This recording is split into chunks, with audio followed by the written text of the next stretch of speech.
Hey galera, mais um vídeo aqui, quem fala com vocês é o Easy, pessoal. Vamos responder as perguntas de vocês, vamos boladinho aqui e sem enrolação, sem blá blá blá. Primeiro dá like pra mim, se inscreve no canal, comenta alguma coisa aqui quando eu perguntar pra vocês que já tá tudo certo, belezinha? Sem enrolação, nossa primeira pergunta que é do Shiba Draw, ela é assim, ó. Quais são os Kages mais fortes nessa geração de Boruto, na sua opinião? Manda salve. Salve, irmão. Na minha opinião é assim, ó. Tirando o Naruto, que todo mundo sabe que é mais forte e tudo mais, eu coloco os Kages como os mais fortes assim, ó. Gaara, Darui e Kurotsuchi. Esses pra mim são os Kages mais fortes da nova geração. E depois sobrou o nosso querido Gengetsu, que pra mim é um dos Kages mais fracos de todas as gerações. Aí o Gengetsu não me representa muito. Então são esses caras pra mim, Gaara, Darui e Kurotsuchi, os três Kages mais fortes, tirando o Naruto e colocando o Gengetsu lá no final. Mas qual a opinião de vocês dessa nova geração, da geração atual? Quais são os Kages mais fortes, do primeiro ao quinto? Escreve nos comentários. Então já vamos para a próxima pergunta, que é o nosso amigo Igor Macedo Silva. E ele é assim, ó. Se Orochimaru tivesse roubado o corpo do Sasuke lá no clássico, ele poderia despertar o Rinnegan? Bom, irmão, eu acredito que sim. Sasuke barra Orochimaru poderiam despertar o Rinnegan se fosse do jeito que Madara fez. Se fosse do jeito que Sasuke despertou, eu acredito que Hagoromo não deixaria isso acontecer. Porque como a gente viu, o Hagoromo ele foi na questão espiritual lá, falar com os caras. Entrou na alma deles lá e conversou com eles. Se ele entrasse dentro do corpo do Sasuke para falar com o Sasuke e o Orochimaru estivesse lá dentro, eu acho que ele expulsaria o Orochimaru de alguma forma, porque aquela técnica do Orochimaru meio que é uma possessão espiritual que ele faz, né?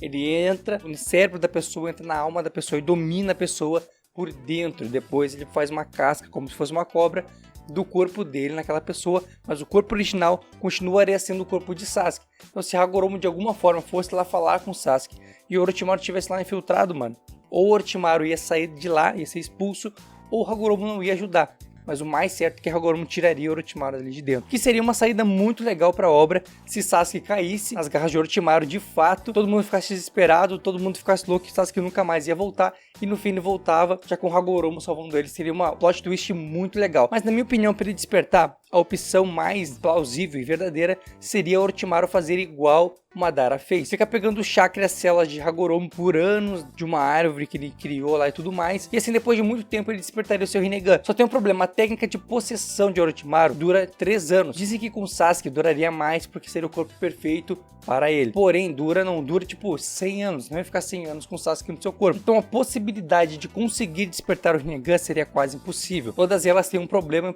muito grave. Uma é tempo, no caso do jeito que o Madara fez. E na outra é a questão espiritual, que Hagoromo não passaria um Rinnegan, não daria poderes de Rinnegan para uma pessoa que tivesse o Orochimaru dentro, uma possessão dentro do corpo dela. Provavelmente ela expulsaria o Orochimaru e não seria o Orochimaru que despertaria, e sim o Sasuke. Mas é possível sim despertar, na minha opinião, o Rinnegan. O problema é que as duas formas de despertar não batem com o jeito que a obra nos conta. Então pensa assim, ó, corporalmente falando é possível, mas não há formas disso acontecer, porque uma Hagoromo não deixaria e a outra não teria tempo suficiente para que o Sharingan despertasse. Vocês me entenderam? Se me entenderam, comentam aí nos comentários aí qual é a opinião de vocês. Concordaram comigo, não concordaram? Se não entenderam, vamos discutir nos comentários aí, provavelmente alguém vai te responder. Se não for eu, caso você seja rápido, seja um dos primeiros a comentar no vídeo. Então, resumindo, fisicamente dá para despertar, só que não tem formas de despertar, entendeu? As duas formas de despertar barram em alguma coisa da técnica de Orochimaru. Ou é tempo, ou é questão espiritual. Então já vamos para a próxima pergunta, que é do nosso amigo Rian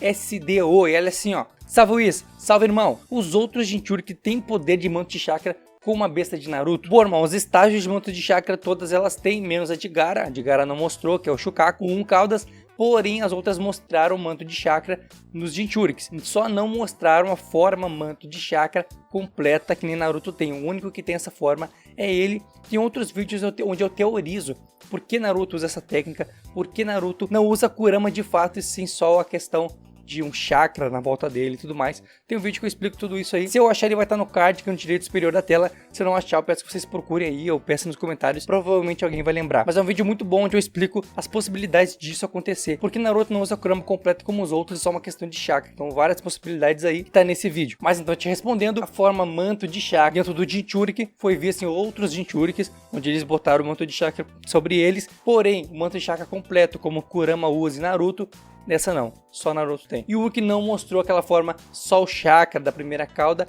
é o um caudas, e tem várias teorias porque ele não usa. Uns dizem que é porque ele só tem uma cauda, e se ele for usar a uma cauda ele já vai estar completo, e enfim, tem muitas teorias nisso aí, ninguém tá certo ou errado, porque é teoria e a obra nunca nos contou a verdade sobre isso. Então já vamos à próxima pergunta, que é do nosso amigo Fortline Lantern 6. O bicho é louco demais e a pergunta dele é assim, ó: Whis, quem é mais forte? Sasuke que perdeu pro Jigen ou Madara com Rinnegan? Bom, irmão, como eu já falei inúmeras vezes, a obra disse o seguinte: Sasuke e Naruto são os personagens aclamados como os mais fortes, como os Zika do Pântano, apesar do Jigen ter vindo aí bruto e tudo mais, sabe que no final de tudo sempre são os protagonistas que são os mais fortes. Agora é Boruto que tá tomando esse lugar também. Então é sempre assim, Sasuke, Naruto e agora Boruto. Então vai ser sempre esses três os personagens mais fortes da obra. Segundo o que a obra diz, segundo o que os fãs querem acreditar também. Porém, você sabe que comigo não tem essa questão aí de protagonista e tudo mais. Eu sempre defendi uma coisa, sempre acreditei que Madara fosse mais forte que Sasuke. Sempre acreditei que Madara daria sim um couro, passaria o vapo no Sasuke.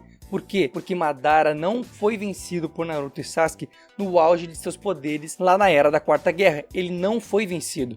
Ele foi vencido por uma traição, uma coisa que enganou ele, porque ele estava tão forte que não conseguiram vencer ele. Então eu acredito que mesmo Naruto e Sasuke estando mais fortes do que naquela época, a princípio, né? Eles evoluíram, passou-se muitos anos depois da Quarta Guerra, e a princípio os personagens estão mais fortes do que estavam naquela época, teoricamente, apesar de não parecer. Sinceramente, não dá nem pra acreditar nisso. Pelo jeito que os personagens estão, eles não estão demonstrando poder como eles demonstraram lá na Quarta Guerra. Então, vendo tudo isso e analisando de uma maneira fria aqui, sem ser fanboy, sem negócio de roteirinho, sem não sei o que, mano, sem frescura aqui, ó, só pra nós, só entre nós. Eu acredito que Madara seja mais forte. Madara com Rinnegan daria trabalho pro Sasuke, na minha opinião. Mesmo o Sasuke tendo o Rinnegan supremo, Sasuke não sei o que, e papapá, tira o protagonismo, bota eles na mão, sem ninguém fazer roteirinho, só os dois, a questão de poder mesmo. Eu acredito, mano, que Madara vence. Os dois têm muito poder, os dois estão um nível superior, só que Madara mostrou mais poder, Madara mostrou mais capacidade de luta, mais experiência, um ninja super experiente, super inteligente. Agora tu imagina, um cara já era inteligente, ele viveu mais de 100 anos ali matutando planos, matutando formas, dentro da cabeça dele tu vê que tem um mundo, né? Tipo, no Genjutsu ele consegue colocar a pessoa no mundo, ele também consegue entrar, entre aspas, naquele mundo e treinar mentalmente o corpo dele. É implícito isso na obra, mas é um fato de que ele se transformava em mais novo dentro daquele mundo do seu Genjutsu. E pense comigo, ele poderia ficar lá treinando a sua mente para o seu corpo funcionar daquele jeito, naquele momento em que ele estava como Rinnegan. Pô, imagina quantos anos ele não passou fazendo isso, planejando, conhecendo o corpo dele, conhecendo os limites dele. E Sasuke não, Sasuke é uma vida normal, né? Teve uma vida de shinobi normal, só ganhou poderes muito grandes por ser o protagonista, mas porque a obra quis assim, de fato. Então ele é assim, ponto final, não importa se ele é protagonista ou não. Porém, se botasse os dois na mão, eu apostaria no Madara por tudo isso. É muita experiência e um poder colossal. Não é só experiência, eu já falei, experiência vence uma batalha. Porém, ele tem experiência e também tem poder. E na minha opinião tem equivalência no poder de Sasuke. Então eu acredito que quem venceria seria Madara. Mas é um fato, pessoal, a obra quer dizer pra gente que Sasuke é mais forte. E se tu quer acreditar nisso, tudo bem, não tá errado. Sasuke sim vai ser mais forte porque ele é protagonista e de uma forma ou outra ele vai vencer. Apesar de não ter conseguido vencer na guerra, de uma forma ou outra, se tiver que vencer, ele vai vencer.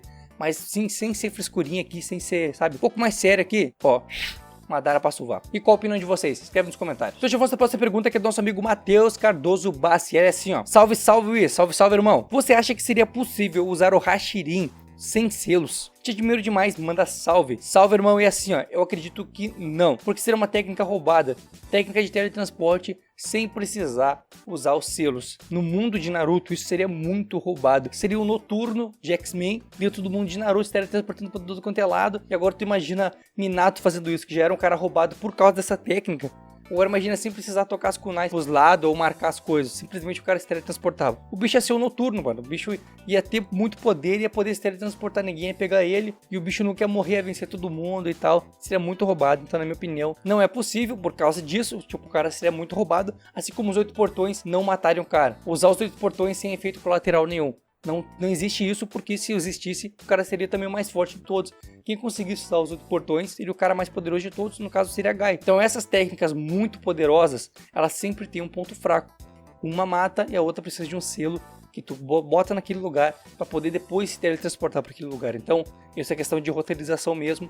Mas se não existisse isso, os caras teriam roubado demais. Agora tu imagina um cara com 8 portões e também com a técnica de teletransporte do Deus Voador Trovão. Seria um Deus Shinobi. Já era, acabou a obra. E qual a opinião de vocês? Deixa nos comentários. Como seria um louco usando os 8 portões e a técnica do Deus Voador Trovão e sem morrer no final dos 8 portões, sempre está de selo para usar a técnica do Deus Voador Trovão? Escreve nos comentários aqui. Quero ver esse louco que vocês vão criar aí. Então já vamos à próxima pergunta, que é do nosso amigo Chayadin8000. O bicho tá sempre batendo ponto aqui nos vídeos. Muitas perguntas e perguntas boas. Obrigado, irmão. E a pergunta dele é assim, ó. Salve, Whis. Salve, papai. Por que Kabuto curou Hinata se ela morreria logo depois da invasão? Já que ele era devoto ao Orochimaru. Pô, irmão, essa questão do Kabuto é bem complicada de explicar. Não tem uma explicação concreta. Mas o que a gente pode entender dentro desse personagem? O personagem, ele tinha uma parte boa dentro dele. Porque ele era, no fundo, uma pessoa boa. Porém, com os anos, como ele começou a fazer missões desde novo, ele perdeu a identidade dele.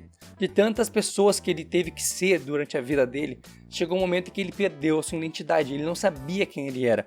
E é por isso que ele se tornou aquilo que ele se tornou no final da obra, onde ele tinha células de todo mundo no corpo dele, porque ele queria se encontrar. E ele achava que ele era aquilo, que ele era aquela monte de coisa, um monte de célula misturada ali, criando um ser muito poderoso, mas totalmente desumano. Então Kabuto, desde lá do clássico, nas primeiras aparições dele, ele já mostrou que ele não era uma pessoa 100% má. Ele tinha sim o seu lado mal, ele lutava por um lado errado, porém ele sempre ajudava alguém. Ele curou a Hinata, ele curou a Sakura. Então, sabe, ele foi curando as pessoas que na hora ele julgava que era uma ajuda, para ele faria sentido naquele momento. Então não tem uma explicação concreta para isso. A explicação é que o personagem tinha um senso de justiça dentro dele, uma coisa que guiava ele para fazer o bem em determinados momentos, que ele achava, que ele julgava ser uma coisa certa, que beneficiaria ele de alguma forma. Então é isso que eu acredito, é isso que eu vejo do personagem, que ele nunca foi mal 100%, ele simplesmente seguiu o fluxo e seguiu os mestres dele, no caso era o Orochimaru, e uma época também foi nosso querido e amado Sasori, beleza? Essa é a minha opinião, mas pode dizer a opinião de vocês. O que vocês acham do Kabuto? Escreve nos comentários. E pessoal, eu tenho um conselho para vocês, que é sobre um curso de desenho muito interessante, onde você vai aprender a desenhar sem frescura, passo a passo, pessoal. Eu recomendo, como eu sempre falo para vocês, porque um curso de desenho online é a melhor forma hoje em dia de se aprender, pois você não vai precisar ir até o curso, vai ficar em casa e estudar a hora que você quiser. Então, pessoal, vai no primeiro link aqui da descrição e assiste ao vídeo explicando sobre como funciona esse curso, que é muito interessante, pessoal. Vai lá e clica e apoia o canal. Então, pessoal, fique com Deus e tenha uma boa semana. Feito gurizada, feito meus amigos, feito Harrys.